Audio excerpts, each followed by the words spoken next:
Hi, I'm Maggie, Hi, I'm Grace, and this is a very bookish podcast. Hey guys, welcome back to a Very Bookish podcast.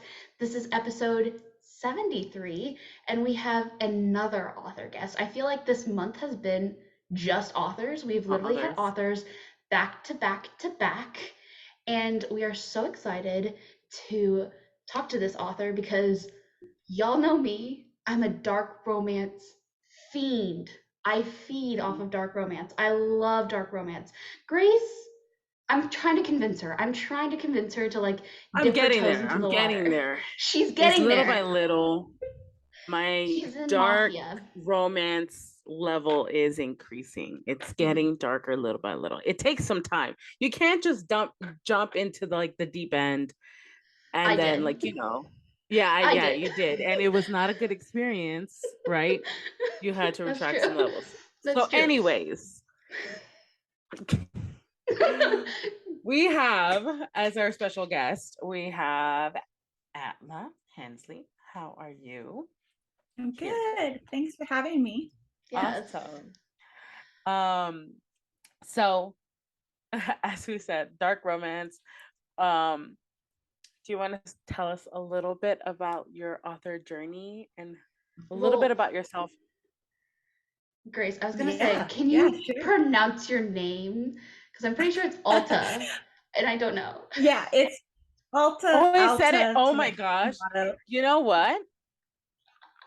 I thought about that, but then in my head I'm just like, no, it's Atla, because like it had to. Yeah, that's my bad. I'm so sorry. No, it is the most. It's funny. I get asked that all the time, and it depends. Honestly, I found where people live in the world. So some people call me Alta, and some people call me Alta. It just sort of depends. So I always say either one. Just doesn't really matter.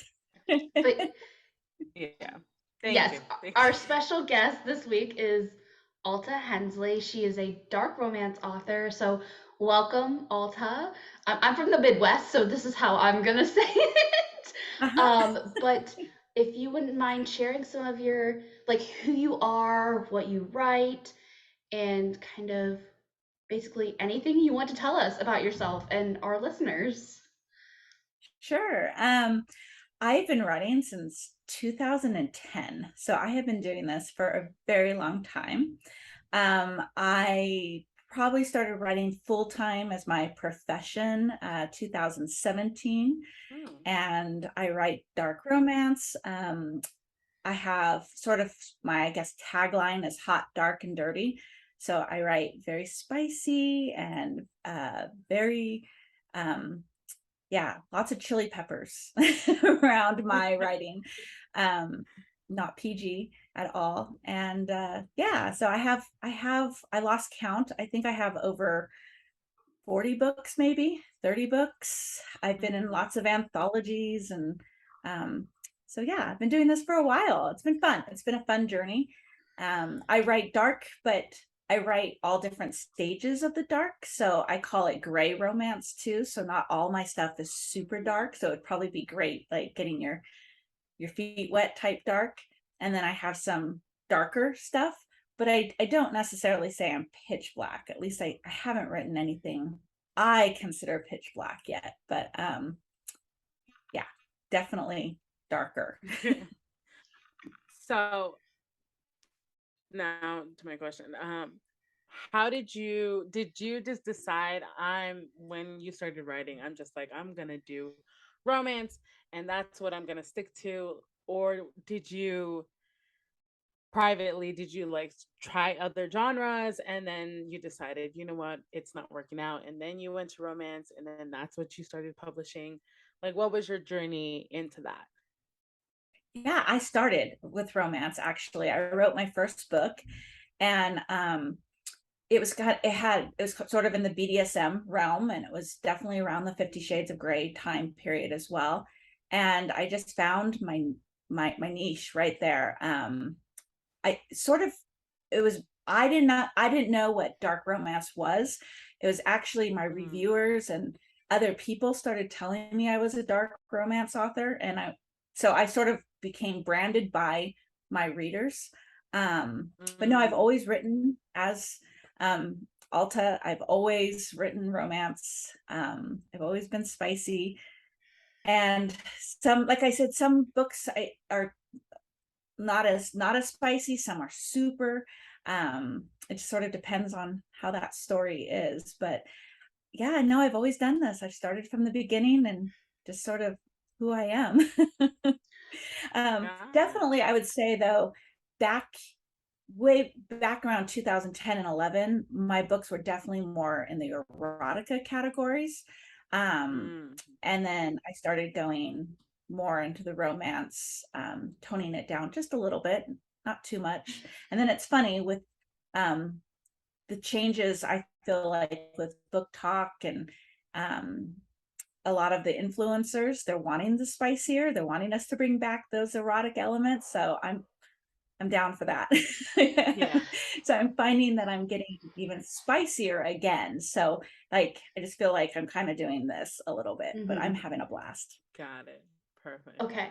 This might sound, I know like I'm a romance like reader fiend and like I read so much romance. Like you would think I would know this, but I genuinely don't know the difference between like erotica and romance. Like from an author's perspective, can you please explain it to me? Because people have tried to explain it to me and I'm like, they both just sound like romance books.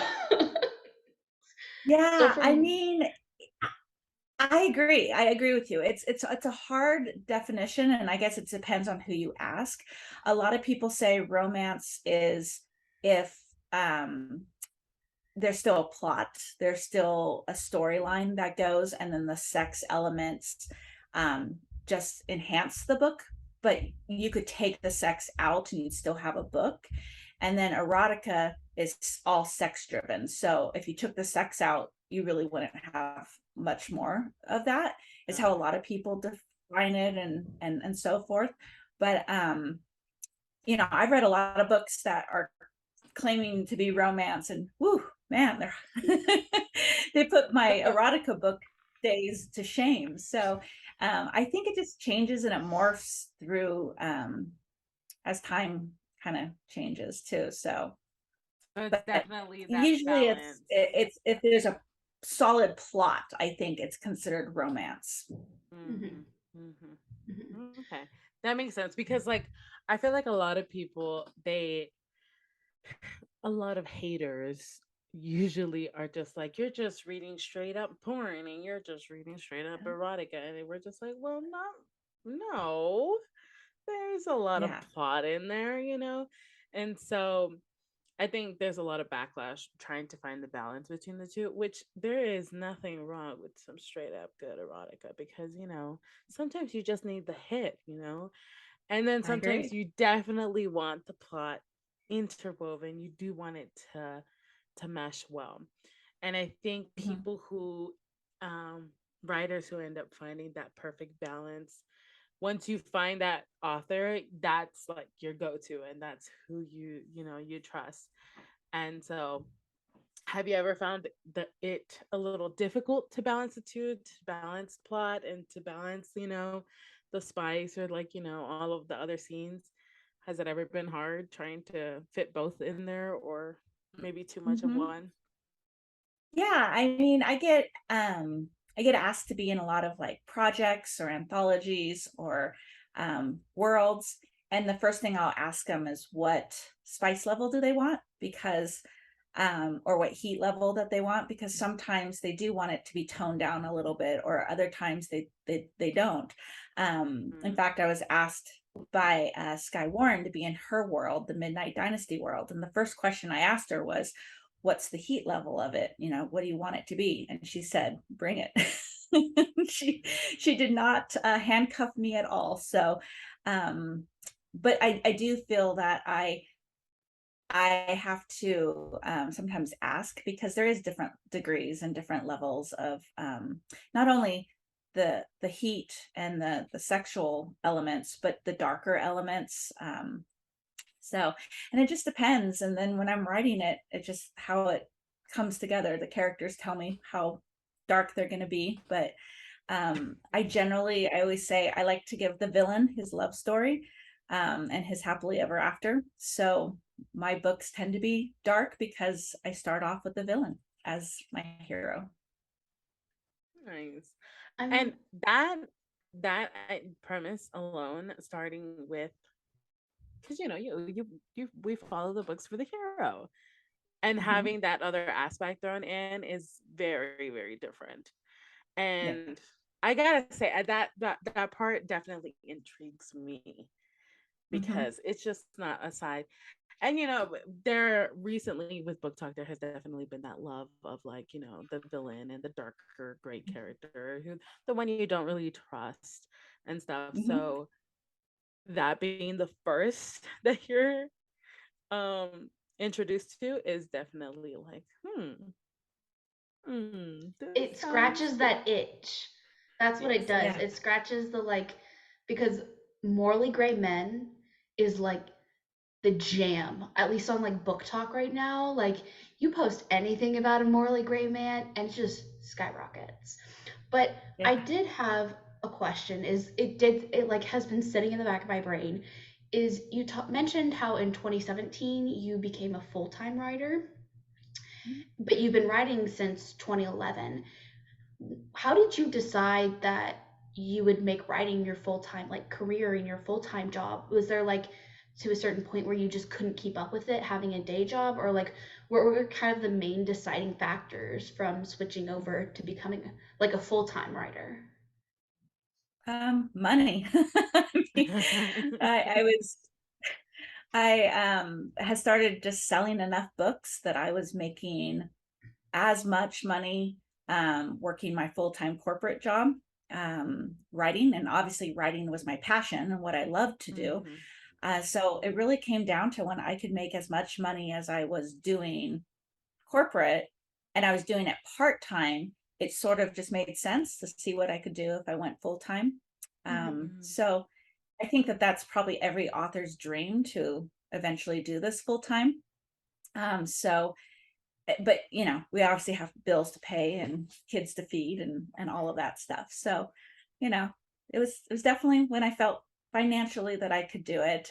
And sure, once I went full time I had way more time, so I could write more books, I could take on more projects, I could really dive in more. It wasn't a hobby anymore, it became my job. Mhm. And now, like, having been full time for quite some time now, that work life balance, how does that play into, like, the amount of works that you're pushing out, the time that you spend with family and all of that? Because I know that sometimes it is the struggle for authors to balance that, but then also some have found the rhythm. So how do you how do you manage it? Yeah, I mean, I treat it like a job. So I work in the mornings and work all day. I mean, I'm lucky my kids are, are school age and they're a little older. Hmm. Um, but I work, I work Monday through Friday for sure, and I will work. I'm more like I'm a morning person, so I'm sort of like 6 a.m. I start my day, but then I end at like 3 or 4, unless I'm meeting with you lovely ladies. It's a little later. Um, but I definitely, set some boundaries and some time. I will work weekends occasionally, but only if I'm in the mood and feel like I want to write for fun. But I definitely don't fill it with the non-fun parts of the job. Um, so yeah, I mean, I think it's hard. You have to keep boundaries. I mean, I definitely put in my 8+ hours a day because it's a job. So Mm. and but then I'm really lucky. Last year I went to Italy for a month, and I thought I was going to write, and I didn't. I just toured and ate pasta and drank wine, and it was fantastic. And so um I get the luxuries of that too, so I have a lot of the freedom. But with that said, I also will sometimes put in 14 hours or 15-hour days because I'm under a deadline or something like that. So Mhm, mhm. it's a kind of a give and take, but it Yeah. is challenging. I have a lot of author friends, and that is definitely probably our number one talk, is how do we balance life and working and our passion, because sometimes the passion can go away a little bit with writing Mhm. when it does become your job. um but I still have the passion. I love that's my favorite thing in the world to do, is write. So I'm really lucky that I get to do it. That's great. And like, keeping it a passion, keeping it alive. How do you do that? How would you, like, for example, let's say me, if I am a writer and I'm just feeling the rut, I don't feel that fire anymore. Like, what advice would you give? You know, I've been really lucky. I have not had that happen. I have lots of author friends who hit that burnout stage or Mhm. whatever. I can sometimes feel burnout coming, and I just take a break. And I read, actually. That helps a lot because, the passion stems from reading. I mean, we're writers, but we also are readers. And so sometimes that's all I need. I just need to like refuel my creative well and just take a little break. But I've been really fortunate. A lot of people ask me how I keep with all my ideas, and aren't I afraid if I run out of ideas? And I've been really lucky. That's not my problem. My actual problem is I have too many ideas going on, and I have too many voices. Yeah, And so it's trying to figure out how to silence one so I can focus on another. got it. And go ahead, I was gonna ask, what are some of the authors slash books that you read when you are like, I guess, what are your favorite authors that you like to read when you do feel that burnout coming? And do you do you stay with like, oh, I only read romance, or do you also like adventure out and read like fantasy or like regular fiction? Yeah. I am a romance reader through and through. Whenever I try to read another genre, I feel it's missing something because it's missing the romance. Mm. So I love romance. I love dark romance. So I definitely still stay within my genre. Um, I'm a big fan of like Sky Warren. I'm a big fan of Colleen Hoover. She's not really dark romance, but I am a big fan of her voice. I love Zoe Blake. I mean, her mafias and her twisted darkness, I Mhm. love. There's so many. And then I'm really lucky because I have a lot of author friends who send me their books first, to sort of beta read for them, or to give an editorial, or that type of like part of the job I love, because I get to read a lot of the books before the readers get to. So that it's fun. Yeah, it is. Do you like, I know you said you have like often too many ideas in your head. How how many works are you working on at a time? Like, do you like Oh, have like multiple projects and then you just pen some down just to like try to get some space, some mental space? Or do you just stick to one and go with that until it's done? yeah. So this last year, I've been writing 3 books at once for over a year, actually. And I don't want to do that anymore. That was hard. That was really, really hard. I overcommitted to too many things. And I did a lot of co-writes. And so I'm kind of a yes person. If someone asks me to do something, I say yes. And because I love it. I love projects and so forth. So I did 3 books at once. I'm promising myself that my next project that I'm starting right now, that I'm going to just kind of focus on one book. I know it won't happen. I will add other things because that's just my nature. But I try to stay on one book, but it doesn't really work out that way. Yeah. But I I keep notebooks everywhere with all my ideas, and yeah. jotting everything down because I worry that I'll forget. I just saw Grace's brother. So I hello, literally Jacob. Yeah, my brother just decided that he was gonna pop in after I explicitly said I'm gonna be busy. No one listens to me in this house. It's okay. Anyways. Happens to me too. But I was gonna ask you. So you mentioned like you mentioned that you were writing like 3 books at a time. Are you like a person who plans out your books, or are you the type of person who you just need to write? You just need to write and get it out on the paper, or are you more not organized, but you focus more at the beginning on setting up a structure? I think it's like a plotter versus Yeah. something. I don't remember. Pantser. Yeah, plotter Yeah. or pantser. I'm both. I'm kind of a hybrid. I used to only be a pantser. But then as I started doing co-writes with people, I co-wrote with really A-type plotter type authors. So they sort of taught me how to be a plotter. And that really helped because I realized it was actually easier to write once you had it all plotted out. As far as I could juggle more projects and stuff. But I still have that pantser in me. So sometimes I'm just in the mood to sit down and see what happens. So I'm kind of a mixture of both. I want to be more of a plotter. That's like my goal because I do see the benefits of it, but sometimes my brain doesn't work that way. Mm-hmm. I mean, yeah, like I feel like I get these like as an avid book reader, I'm always gonna have like scenes that come into my head that I'm like, this would be perfect for a book. So I like just end up like I'd end up writing it or something. And like I did that once where I wrote like a 700 word like sex scene in the middle of my break working at Barnes and Noble. And I handed it to my friend and I was like, read this while you're on break. And then she was like, when did you write this? I was like, 10 minutes ago. But so ultimately, my question is when you do get those like scenes and you're like, I just have to write it. If you're like out somewhere, are you like typing it into your phone or are you able to like hold on to it and wait till you get back?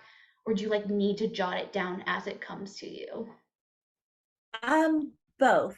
So sometimes you just can't, and I can stew on it and I can think about it and I can really flesh it out. Mine is in the shower. That's when all my ideas come, and obviously I can't write in the shower. But the minute I get out of the shower, I will write it down.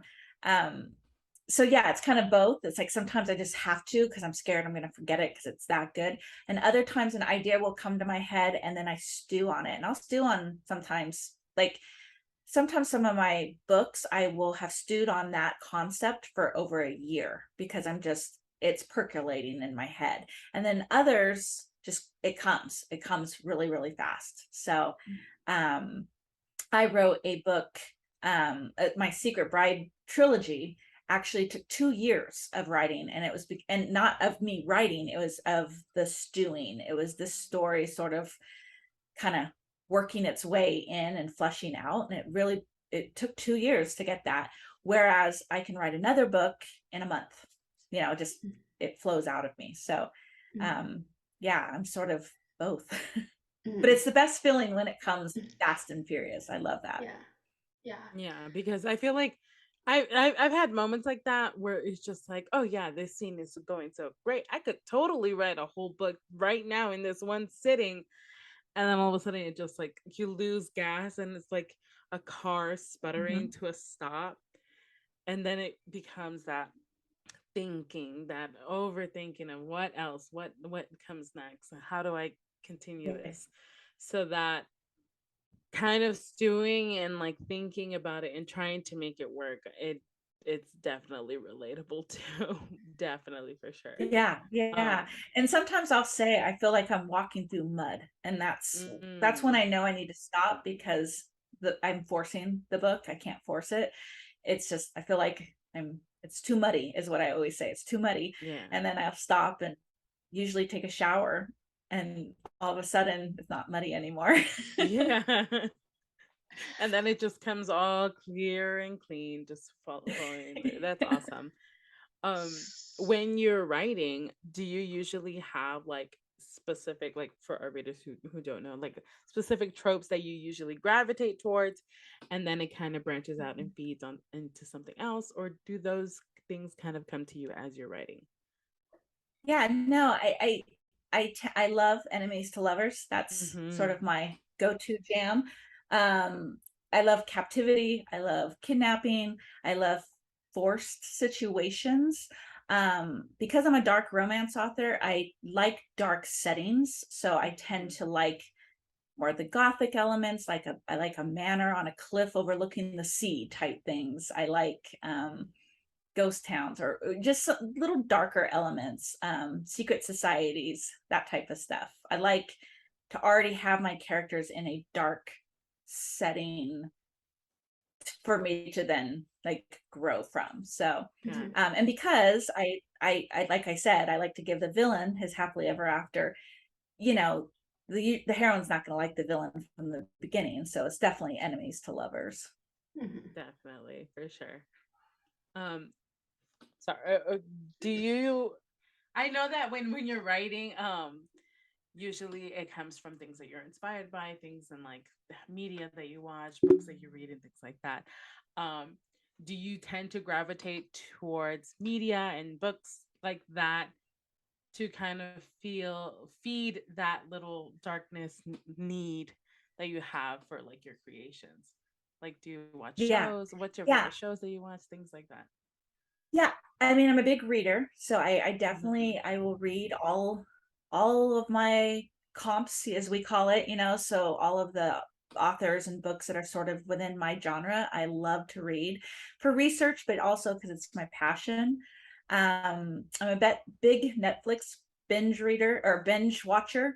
Um, Kind of when I check out at the end of the day, my husband and I, we sit and we will binge a series. I often don't even want to start it till like the series is way into Right. or even complete, because I Mhm. really do love that, getting stuck with the characters and going all the way through. And I will watch anything if it's a season. So I can, if it's dark, it can be, I'm not a big comedy person, oddly enough, probably because of what I write. But Yeah. um I definitely, yeah, all the big seasons, the big ones that go on forever. I've watched them all. And What's the last one that you watched? Yellowstone, which was because everybody had told me to watch So Yellowstone. good. It's so We Yeah, good.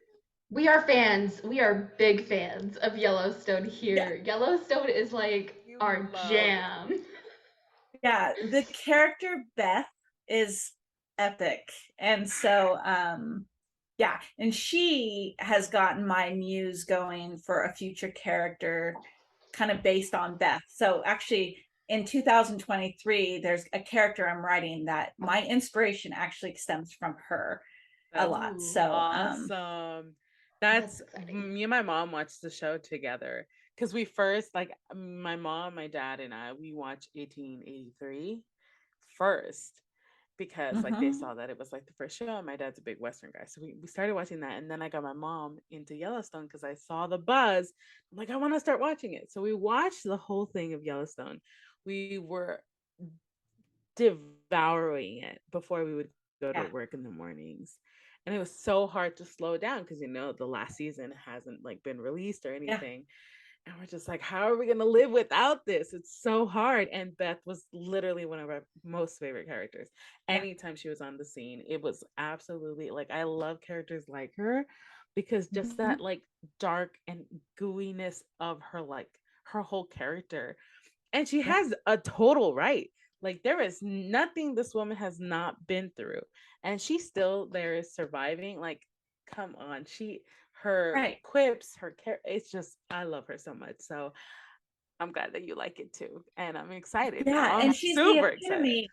Yeah, and she's the epitome of what I always say, where the villain gets their love story or their happily ever after. Because in a lot of ways, she is the villain. Some of the Hmm. things that she does or how harsh she can come across, but she's so redeemable. Like you Hmm. see her and you just love her, like you love to hate her. And so I Uh, always feel like that right there is, you nailed dark romance right there, is if you yeah. can get a character that you're supposed to hate but you like them, Oh yeah. then And then then it's crazy then because like my brother, he's like we're big on like story arcs and things like that. And so like his thing is like every time there's a villain, you have to like think of well, why are they the villain? They're the villain because they go to these extremes and they go to this right, path. They choose to go after what they want no matter what's stopping them. And then there's a fine line between them and like the hero and all of that playing out. And that's the same thing that Beth, yeah, she's the bad guy, but she's not the bad guy because no, what's her core thing? She wants to protect her family, her ranch because of her dad, right, and she'll stomp over anyone to get there. So having a character like that, you're rooting for them no matter what they Yeah. do. You're rooting for them till the end. So uh it's gonna be a great character for sure. It's Right. really funny that you mentioned Beth as like your favorite character because Beth is my favorite character. And it's funny because I saw a TikTok video of her and I was like, I want to watch this woman. And so that's what initially started my Yellowstone addiction. But I think the scene that I fell in love with her the most was season 1 when she goes into the shop and she just trashes the place. Like if I was the person standing there, I would have been like, this bitch literally destroyed all of my shit. But then Yeah. also, I'm like, you were racist. You deserve it. And I'm like, yes, Beth, get it.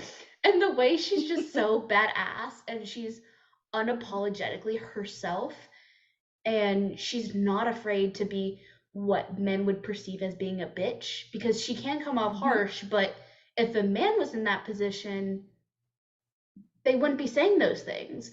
So it's that like Right. epitome of everything that a woman is deemed as a bitch in society is Beth. And so that's why I love her and kind of what Grace was talking about, how like she is that dark character who gets their love in the end. And I'm so excited for the next season. I'm so excited. Oh, I know, I am too. I am so excited for that because like when me and my mom were finishing like the previous season, we were like we were terrible. We were looking up information. We're like, who's returning? We need to know. We need to know. And then like finding out like, that this next season is going to be really focusing on her and her story. I'm like, yes, finally, because like her and Rip, like a woman like that, she needs someone who is going to understand and not like try to tamper with her being, but just Yeah. understand it and just like help her along. Like Rip brings out her heart because he sees it no matter what. And Yeah. like that last season, that scene where like they were at the dinner table and she just like was fighting and she never finishes a meal sitting at that table, and he just comes out and he's just like, well, what's the problem? He's like, I can't sit at that table, it's just the business and blah blah blah. And then he's just like, okay, well, there's a table here, let's just sit Yeah. here. Exactly. And then they go and they sit, and it's just so perfectly like it just shows their dynamic in their relationship. And to have a strong character like that, you need an equally strong, more sensible character. We need a balance, Right. But Rip right there, he is the epitome of dark romance as well, Yes, because he is. he kills people. He He kills people. does. And so you're not supposed to like him. He's not a hero No. by hero terms. So Right. he is dark romance as well. So when people like ask me about dark romance, because I think sometimes people think it's just about like force and No. the R word and all of that. So it's not. It's Mm-mm. giving characters that aren't meant to be the heroes of the stories. It's giving them their stories. And if you can make the reader fall in love with those characters, that's why the book talkers and influencers and everybody is loving it, because if it's done really well, yeah, you love Beth and you love Rip because you love them, but they're not good people. They No, kill they're people, not. but we love them. Every time they say take him to the train station, I Ah, started boy. referencing that.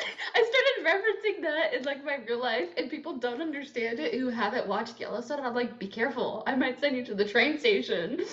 Oh, And people are yeah. Right. like, what are you talking about? I'm like, watch Yellowstone, and then you'll feel threat.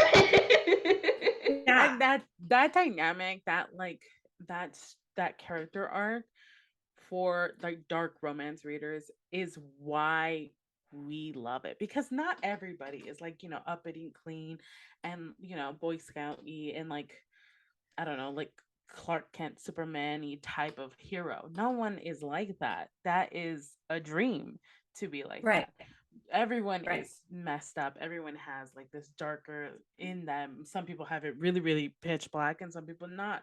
But it's the idea that if somebody who has messed up so much to end up where they are as the villain can turn around and get a happy ending, then anybody can.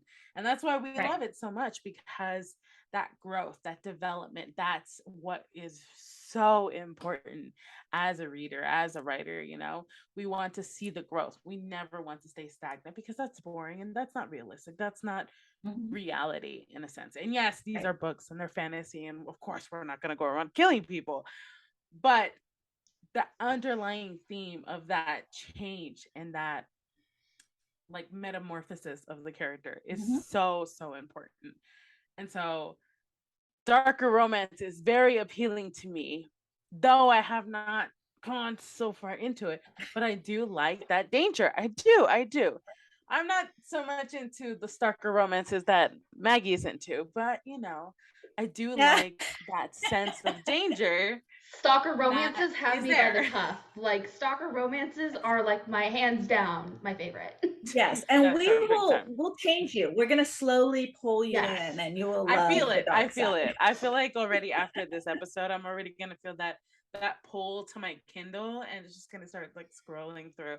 So I think you guys are already working your magic. So it's Yeah. coming. I It's mean, coming. Yeah. so You know what else I love about dark romance is there are sometimes scenes that make you feel like, I always say that they make me sweaty when I write them. Like if I just feel slightly uncomfortable, but I love being pushed to that level when I read a book or write a book.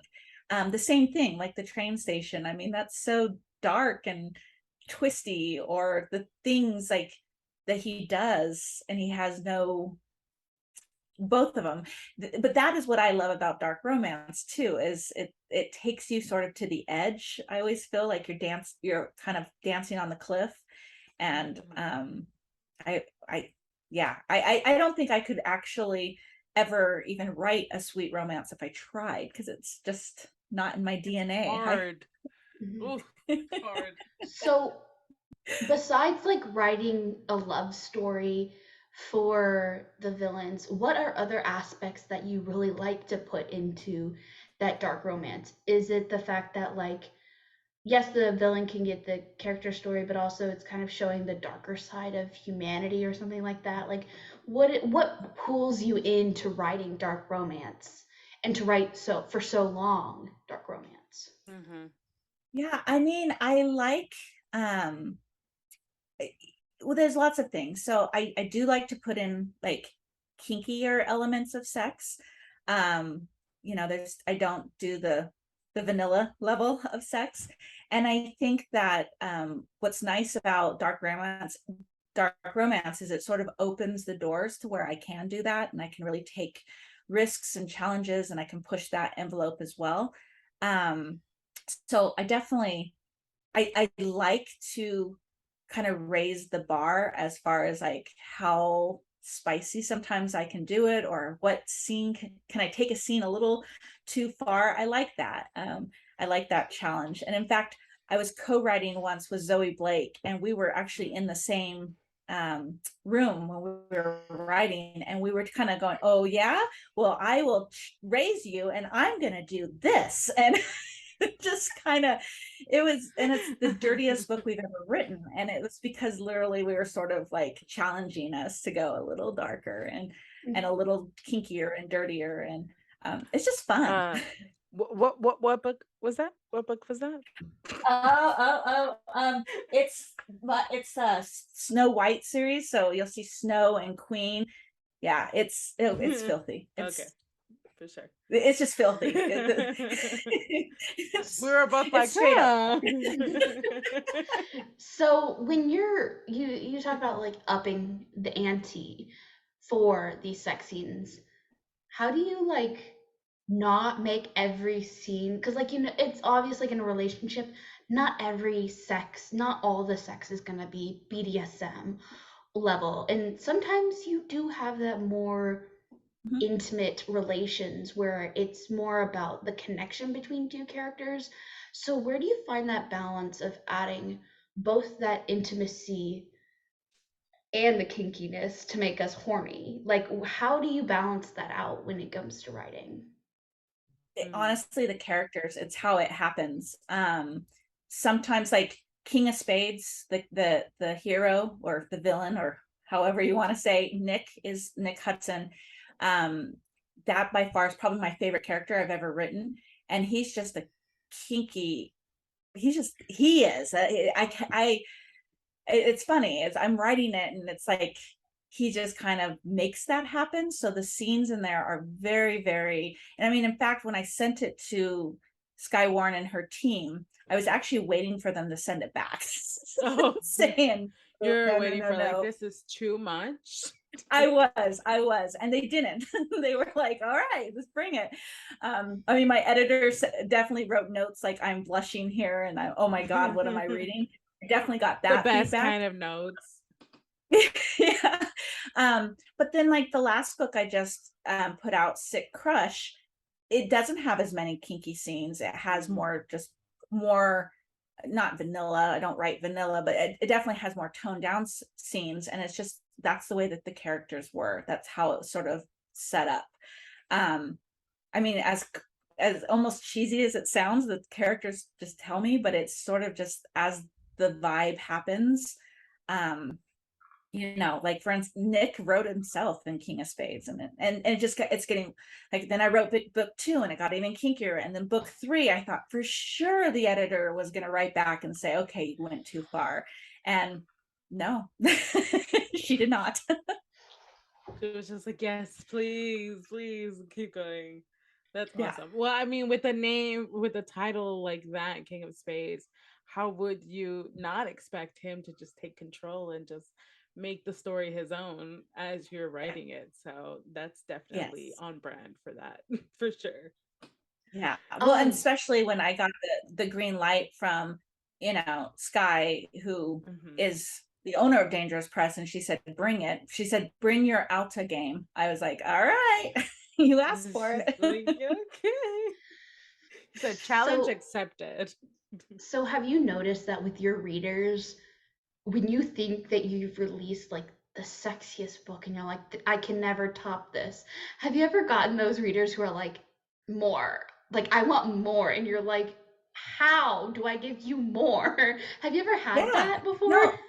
Yes. So you know how on like TikTok they're doing like the chili peppers, the 3 or the 4 or the 5, and I will put out a book and then I'll see like 2 chili peppers, and I'm like, what what books are you guys reading? Because what did I just write?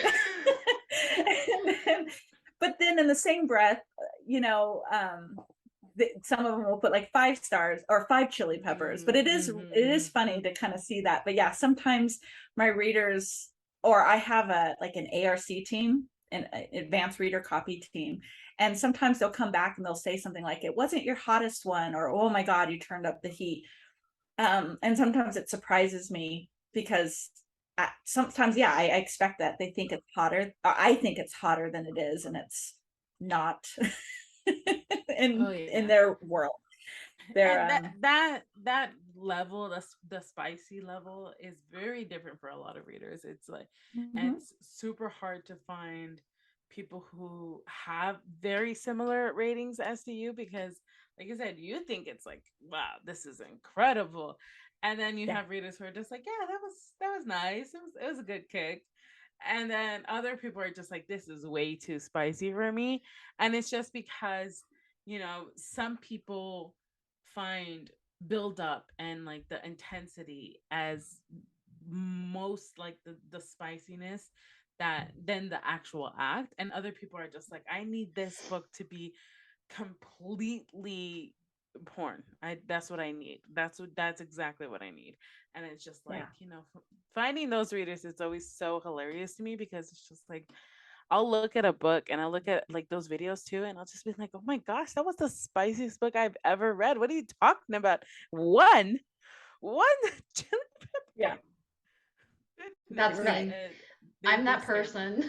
I released my spice. So I have like a pretty, not strict, but loose spice rating guide.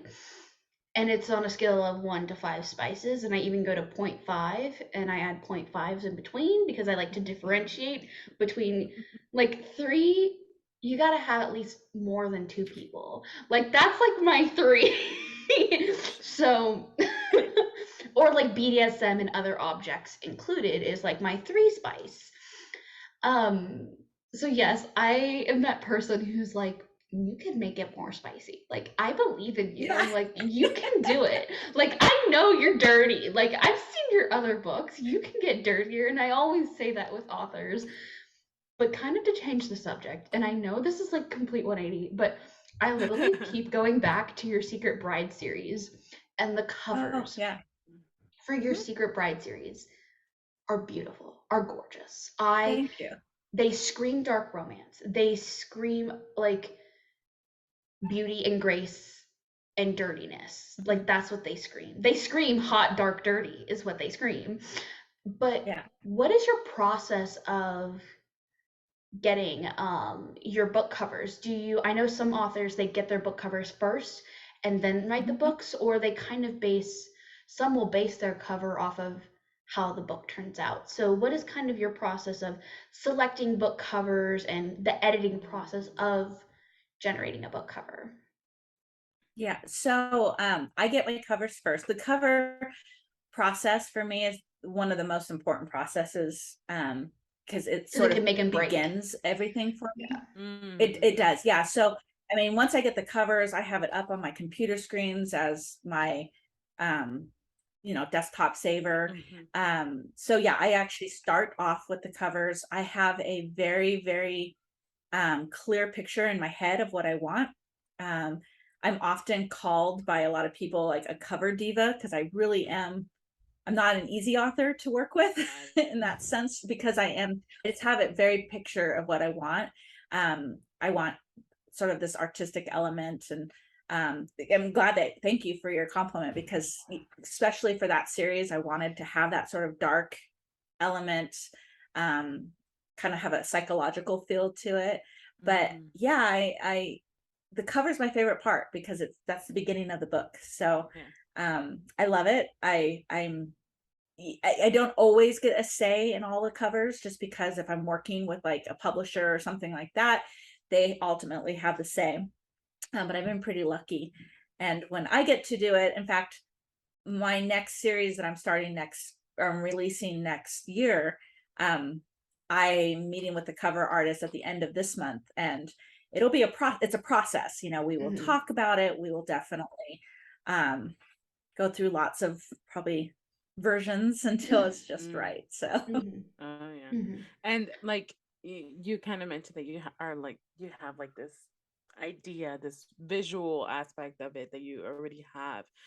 Is it like that when you're writing your books? Are you very visual? Like when you're writing it, are you seeing everything in your head like a movie, or are you just like piecing it together one by one? Because like me as a reader, I'm a movie. Yeah, I'm a very visual. It's all in my head, and I see it like a movie, and then I'm just putting it down on the paper. But then even when I'm writing it, I have to actually see the words. So I know a lot of authors can do dictation and things like that. I can't. I actually have to see it on the paper. And as odd as it might sound, it has to almost look like artwork on the paper. So sometimes I'll have to have just like a one-liner, and then something else, and then I'll have to do a break, which is another like 3 words, and it's just to make it look like spatial on the paper, I guess. So it's definitely, I'm a very visual person, and so on all aspects, I see it in my head, I have to see it on the paper. I have even I find characters that I create with their pictures, so that person is in my head. I'd probably be the worst author to have like a movie done, because like, no, that's not how he's supposed to look. Oh yeah. But with that said, I understand that. my favorite, the best compliment I could ever get from any reviewers are the ones who do the edits on Instagram, where they're doing the collages of all of how they see my book. And I love that. I love that more than anything, because it's fascinating to me how they see my scenes, or how they pictured something, or what out of all my book, what were the scenes that they pulled out to do the edits. And so seeing those, that's the highlight of my day. When I see that, I get all like giddy, like Christmas morning. Oh yeah, because like honestly, like but me, I'm a super visual person. I honestly forget names and words very very often, but I can remember things and I see things very very clearly. And reading just like a movie and like um all of these things, it's very much of not nothing will ever match what it looks like in my head, which frustrates me so much. But if it gives off the same essence, like I'll never find like characters that will be like what are they called? Fan casted as any of the main male characters in books, because I'm just like it doesn't feel right. They don't give Right. off the same vibe, you know? So it's very much of like finding certain pictures and angles that just have maybe like the jaw and things like that. Cause like I do some aesthetic videos for like Instagram and like TikTok, and I love doing that because those aesthetic videos, there's just so they give you that feeling of the book. They give you that and then my sense of like danger, favorite, you know? Oh, and they're I will so buy good. books. Yeah, and I will buy books based off of people who do that because I'll see it like I gotta buy that Yeah.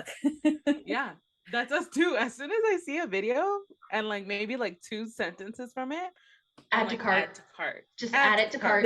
Yep, I know. Yeah. Yeah. That's how it is for me. Absolutely the best. Yeah. Yeah. Well, Yeah, I me too. think this is an amazing stopping point. I wish we could go on longer, but I'm literally like, I know. I'm like checking the time because I'm like, I can't run any longer, but I want to talk to you more because, like, well, I've been like, okay, low key, I've been just like looking at your, like, all of your profiles and stuff, like, and just like looking at all your books, and I've been adding them to my Amazon cart for the last like 45 That's minutes.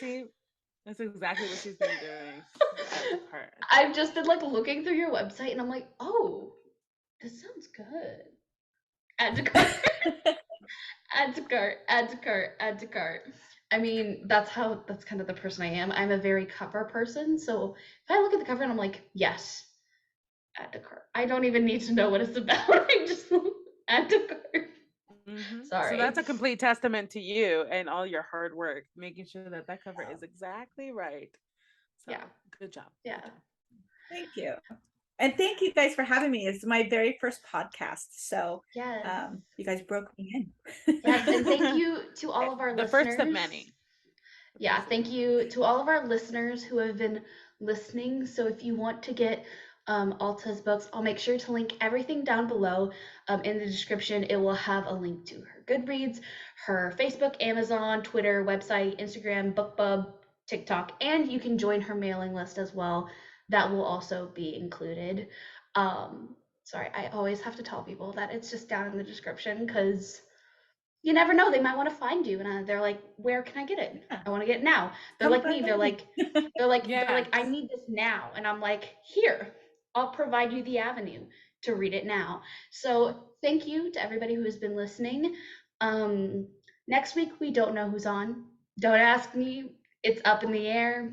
We'll figure something out. Maybe we'll do a Polycon review. So we'll see about that. I'm just introducing.